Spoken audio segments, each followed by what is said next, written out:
Avgustdan boshlab yangi tartiblar kuchga kirayotgani sababli ko'pchilikda bitta savol bor. Endi nima o'zgaradi? Kimga ta'sir qiladi va nimaga oldindan tayyor turish kerak? Men bugun sizga oddiy, tushunarli tilda tushuntirib beraman. Qaysi hujjatlarni tekshirish kerak? Qaysi to'lovlar va arizalarda xatoga yo'l qo'ymaslik kerak? Tadbirkorlar, haydovchilar, nafaqa oluvchilar, subsidiya kutayotgan oilalar va oddiy fuqarolar nimalarga e'tibor berishi shart? Bu ma'lumot hammaga kerak. Chunki yangi qo'yda kuchga kirgandan keyin bilmagan edim degan gap ko'pincha yordam bermaydi. Videoni oxirigacha ko'ring. Hoziroq kanalga obuna bo'ling va like bosib qo'ying. Chunki bunday o'zgarishlarni vaqtida bilgan odam pulini, vaqtini va asabini tejaydi. Avvallari ko'p masalalarda odamlar hujjatni qog'ozda olib borardi, ariza topshirardi, keyin bir necha kun yoki haftalab kutardi. Ayrim hollarda ma'lumotlar qo'lda tekshirilardi. Yashash joyi, daromad, ish joyi, kommunal qarzdorlik, transport vositasi, mulk soliq majburiyatlari, ijtimoiy yordam olish huquqi. Shu sababli tizim sekin ishlardi. Odamlar bir idoradan ikkinchi idoraga qatnardi. Ba'zan bitta oddiy ma'lumot uchun ham navbatda turishga majbur bo'lardi. Endi esa asosiy yo'nalish bitta. Ko'proq narsa elektron bazalar orqali tekshiriladi. Ya'ni davlat xizmatlari, soliq, kommunal, bank, kadastr, ish haqi va boshqa ma'lumotlar o'zaro solishtirilishi mumkin. Bu nimani anglatadi? Agar siz arizada bir ma'lumot yozsangiz, lekin bazada boshqa ma'lumot tursa, arizangiz to'xtashi, rad etilishi yoki sizdan qo'shimcha izoh talab qilinishi mumkin. Masalan, odam o'zini ishsiz deb ko'rsatadi, lekin rasmiy bazada uning nomiga faol yakka tartibdagi tadbirkorlik chiqib turadi. Yoki oila subsidiya so'raydi. Lekin kadastr bazasida oila a'zolaridan birining nomida qo'shimcha uy-joy borligi ko'rinadi. Bunday vaziyatda masala avtomatik ravishda tekshiruvga tushadi. Yangi tartiblarning eng muhim tomoni shuki, endi faqat ariza topshirishning o'zi yetarli emas. Ma'lumotlaringiz to'g'ri, yangilangan va bir-biriga mos bo'lishi kerak. Men aynan shuni eng katta o'zgarish deb bilaman. Chunki avval odam keyin tuzataman deb yurar edi. Endi esa xato ma'lumot pul to'lovining kechikishiga, subsidiya rad etilishiga, jarima chiqishiga yoki shartnoma rasmiylashmay qolishiga sabab bo'lishi mumkin. Birinchi navbatda oddiy fuqarolar nimaga e'tibor berishi kerak?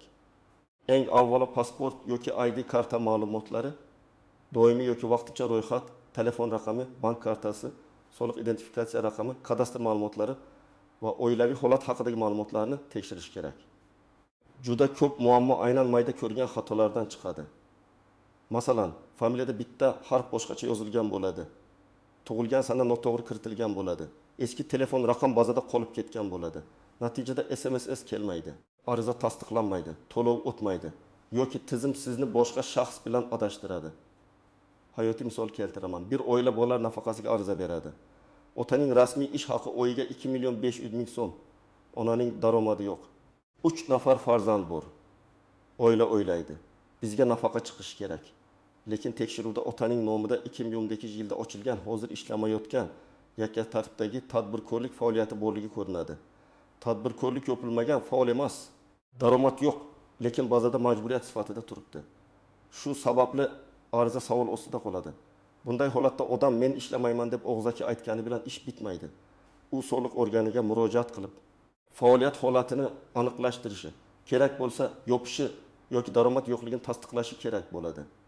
Ikkinchi katta masala kommunal to'lovlar va hisoblagichlar bilan bog'liq. 1 avgustdan keyin ko'p hududlarda qarzdorlik, hisoblagich ko'rsatkichlari, shaxsiy kabinetdagi ma'lumotlar va iste'mol limiti masalalari yanada qat'iy nazorat qilinadi. Men hammaga aytaman, elektr, gaz, suv va chiqindi bo'yicha shaxsiy hisob raqamingizni tekshirib qo'ying. Ba'zan odam o'zi vaqtida to'lab yuradi, lekin hisoblagich eski egasi nomida qolgan bo'ladi. Yoki uy sotib olingan, lekin kommunal shartnoma yangi egaga o'tkazilmagan. Bunday holatda qarzdorlik kimning zimmasida, hisob kimga yozilyapti? Ogohlantirish qaysi raqamga ketyapti degan savollar chiqadi. Masalan, siz oyiga o'rtacha 300.000 so'm elektr to'laysiz. Lekin hisoblagich ko'rsatkichi 3 oy davomida noto'g'ri kiritilgan bo'lsa, keyin birdaniga 1.200.000 so'mlik farq chiqib qolishi mumkin. Odam buni jarima deb o'ylaydi. Aslida bu oldingi oylarning to'planib qolgan hisob kitobi bo'lishi ham mumkin. Shuning uchun har oyning boshida yoki oxirida hisoblagich raqamini suratga olib qo'yish, shaxsiy kabinetdagi ko'rsatkich bilan solishtirish, to'lov kvitansiyasini saqlash juda muhim. Tadbirkorlar uchun esa masala yanada jiddiy. Onlayn kassa, elektron hisob, faktura, tovarlarni markirovkalash, xodimlarni rasmiylashtirish, ijara shartnomalari va soliq hisobotlari bo'yicha xatolar endi tezroq ko'rinadi. Men kichik do'kon, kafe, ustaxona, salon va xizmat ko'rsatish joylariga alohida ogohlantirish beraman. Keyin to'g'rilayman degan usul endi xavfli. Agar kassadan tushum o'tmasa, lekin bank kartidan pul tushsa, agar xodim ishda bo'lsa, lekin rasmiy shartnoma bo'lmasa, agar ijara to'lovi bor, lekin shartnoma ro'yxatdan o'tmagan bo'lsa, bularning hammasi soliq tekshiruviga sabab bo'lishi mumkin. Misol uchun, kichik kafeda kunlik tushum 1.500.000 so'm, shundan 9.000 so'mi karta orqali. 600.000 so'mi naqd tushadi.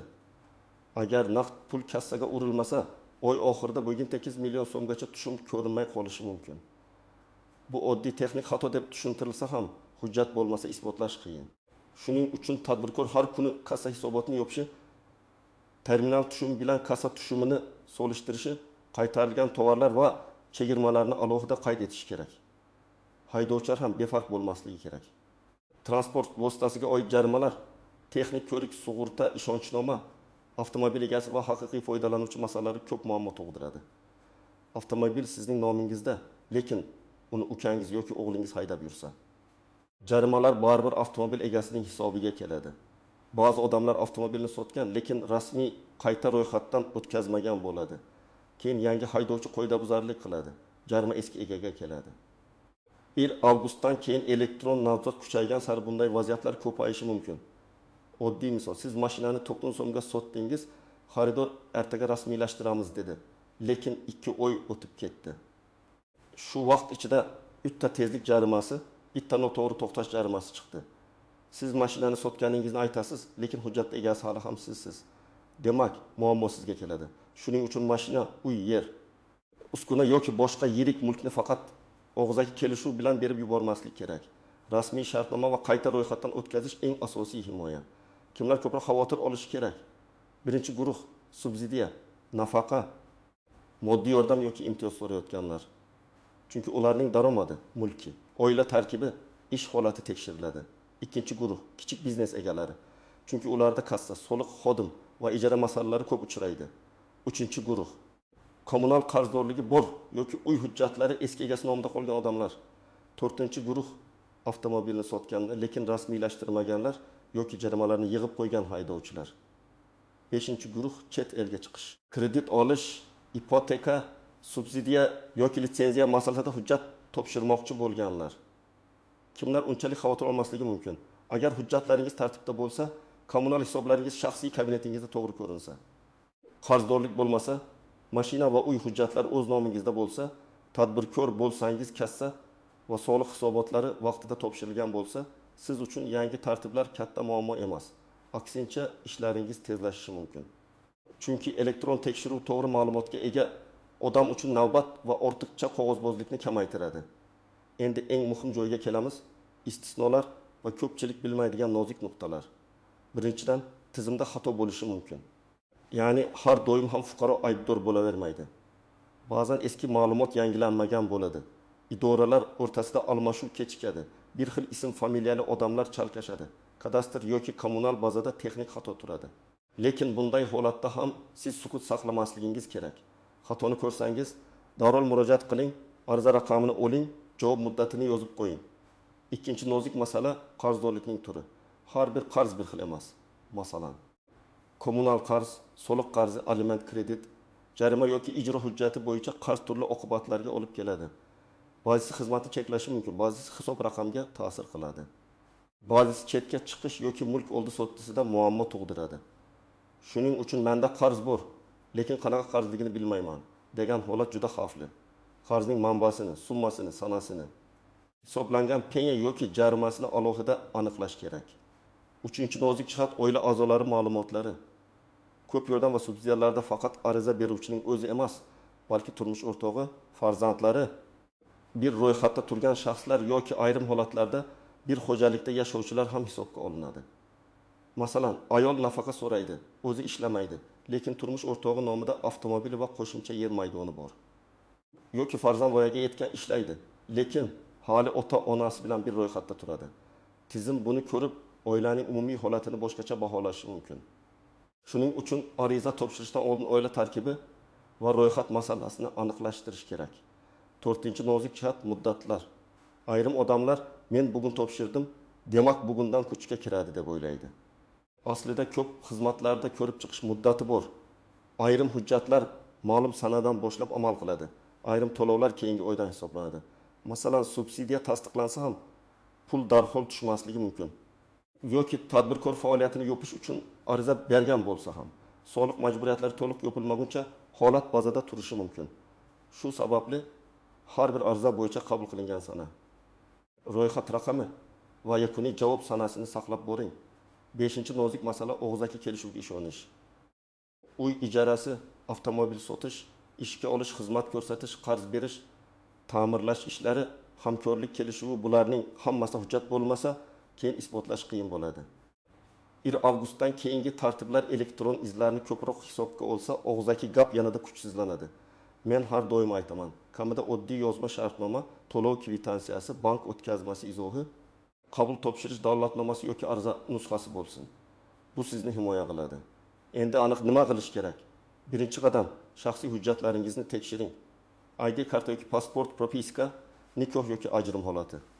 Farzandlar tug'ilganlik guvohnomasi, telefon raqamingiz va bank kartangiz ma'lumotlari mos bo'lishi kerak. Agar telefon raqamingiz o'zgargan bo'lsa, bank, davlat xizmatlari va kommunal kabinetlarda yangilang. Ikkinchi qadam, My Bank.gov. Uz orqali yoki yaqin davlat xizmatlari markaziga borib, asosiy ma'lumotlaringizni tekshirib chiqing. Agar elektron raqamli imzo kerak bo'lsa, uni rasmiylashtiring. Hozir ko'p masalani uyda o'tirib hal qilish mumkin. Lekin buning uchun telefon raqam sizning nomingizda bo'lishi, SMS kelishi va kabinetga kirish imkoningiz bo'lishi kerak. 3-qadam, kommunal xizmatlarni tekshiring. Elektr, gaz, suv, issiqlik va chiqindi bo'yicha shaxsiy hisob raqamlaringizni yozib chiqing.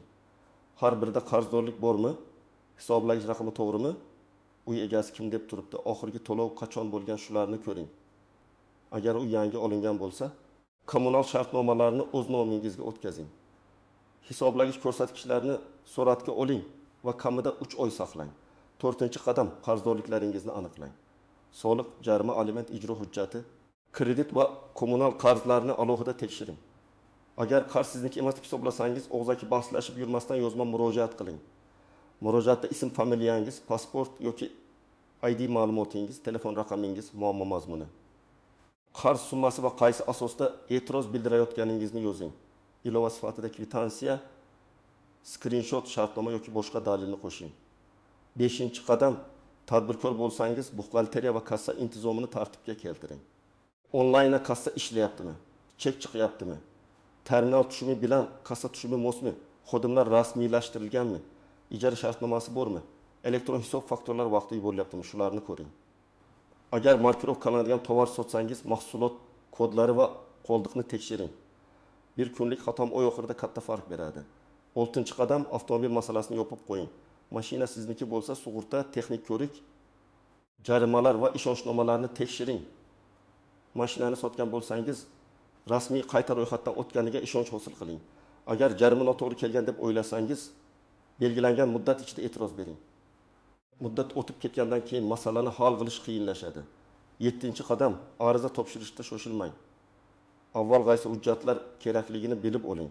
Odatda pasport yoki ID karta, ariza, telefon raqam, bank karta rekviziti, daromad haqida ma'lumot, kadastr hujjati, nikoh yoki ajrim hujjati, farzandlar haqidagi hujjatlar, ijara yoki mulk shartnomasi talab qilinishi mumkin.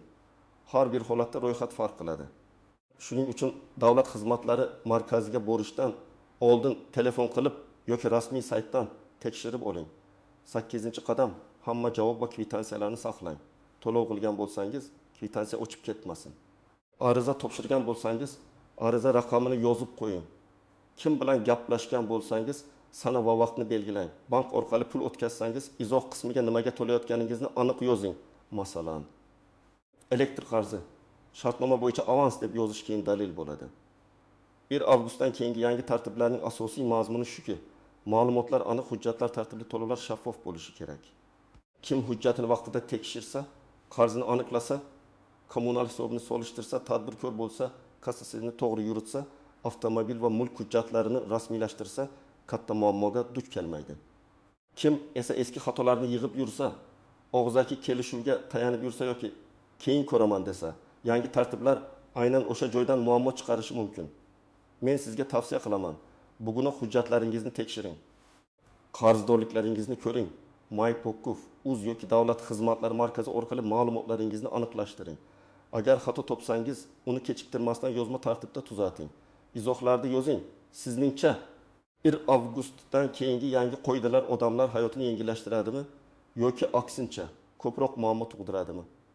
Fikringizni qoldiring, videoga like bosing va kanalga obuna bo'ling. Keyingi videolarda men yana eng muhim o'zgarishlarni oddiy tilda tushuntirib boraman.